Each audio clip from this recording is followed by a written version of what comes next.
আসসালামু আলাইকুম ভিউয়ার্স, আজকে আম্মু রান্না করবে টাটকা টাটকা লইট্টা মাছ। এই লইট্টা মাছগুলো হচ্ছে আব্বু অফিস থেকে আসার সময় নিয়ে এসেছিল, বাজারে টাটকা লইট্টা মাছ পেয়েছে তাই হচ্ছে এগুলো নিয়ে এসেছে। লইট্টা মাছগুলো তুলনামূলকভাবে একটু ছোট, তাই হচ্ছে করতে একটু কষ্ট হয়েছে, তবে খেতে কিন্তু দারুণ মজা হয়েছিল।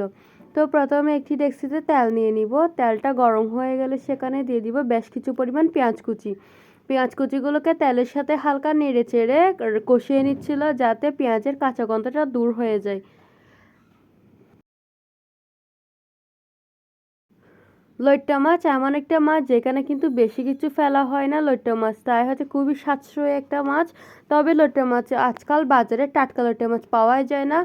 আর টাটকা লইট্টা মাছ না হলে কিন্তু খেতে মজা লাগে না, টাটকা লইট্টা মাছই বেশি ভাল লাগে। বরফের লইট্টা মাছগুলো কেমন জানি দাঁড়া দাঁড়া হয়ে থাকে, আমার তো একদমই ভাল লাগে না।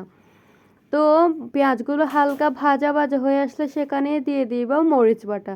মরিচ বাটাগুলোকে দিয়ে ভালো করে নেড়ে চেড়ে মরিচ বাটাগুলোকে কষিয়ে নিব, যাতে মরিচের কাঁচা গন্ধটা দূর হয়ে যায়। এবার সেখানে দিয়ে দিব বেশ কিছু পরিমাণ মাছের মশলা গুঁড়ি। মাছের মশলা গুঁড়ি দিলে কিন্তু খেতে বেশি ভালো লাগে, আর আপনাদের যদি না থাকে তাহলে স্কিপ করতে পারেন। এর বদলে সামান্য পরিমাণ হলুদ গুঁড়ি দিলেও চলবে, এতেও কিন্তু খেতে অনেক ভালো লাগবে। তারপর দিয়ে দিচ্ছে আম্মু কয়েকটা গোটা কাঁচামরিচ। কাঁচামরিচ আপনারা যদি ঝাল বেশি পছন্দ করেন তাহলে কিন্তু মাঝখান থেকে ফালি করে দিতে পারেন। কাঁচামরিচ দেওয়া হয়েছে ফ্লেভারের জন্য, কাঁচামরিচ দিলে কিন্তু ভালো একটা ফ্লেভার আসে, খেতেও ভালো লাগে। তারপর দিয়ে দিব আম্মু বেশ কিছু পরিমাণ পানি। পানিগুলোকে নেড়ে চেড়ে ভালো করে বলক চলে আসলে সেখানে দিয়ে দিবে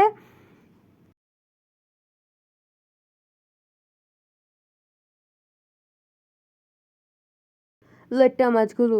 লইট্টা মাছগুলো আগে থেকে সামান্য পরিমাণ নুন দিয়ে ম্যারিনেট করা ছিল। আপনারা চাইলে নুন আর হলুদ দুইটা দিয়ে ম্যারিনেট করে রাখতে পারেন, তবে আম্মু শুধু নুন দিয়ে ম্যারিনেট করে রেখেছে। নুন দিয়ে ম্যারিনেট করে ভালো করে নেড়ে চেড়ে নিচ্ছিল, যাতে মশলাগুলোর মধ্যে মাছগুলোর মধ্যে মশলাগুলো ঢুকে যায়, যেহেতু শুধু লবণ দিয়ে ম্যারিনেট করে রেখেছিল তাই। তারপর আম্মু ঢাকনা দিয়ে দিবে, যাতে মাছগুলো ভালো করে রান্না হয়ে যায়, অর্থাৎ কষে যায়, ভালো করে রান্না হয়ে যায়। ঢাকনা খুলে দেখছিল, দেখেন কতগুলো পানি বের হয়েছে। যেহেতু লইট্টা মাছ থেকে প্রচুর পানি বের হয়, তাই হচ্ছে অনেকগুলো পানি বের হয়েছে, আর কষানোর সময় তাই হচ্ছে কম করে পানি দেওয়া হয়েছে। এই লইট্টা মাছ থেকে যে পানিগুলো বের হয়েছে এগুলোই হবে ঝোল, আর হচ্ছে ঝোল এক্সট্রা করে দেওয়া হবে না। এবার উপর থেকে আম্মু ধনেপাতা কুচি ছিটিয়ে দিচ্ছে, আর ফ্রেশ ধনেপাতা কুচি ছিটিয়ে দেওয়ার পর যে একটা ভালো স্মেল আসে, ওইটা দিয়ে কিন্তু পেট ভরে যায় অর্ধেক, এত ভালো লাগে। আর আম্মু হচ্ছে ধনেপাতা কুচি একটু বেশি করে দিচ্ছে।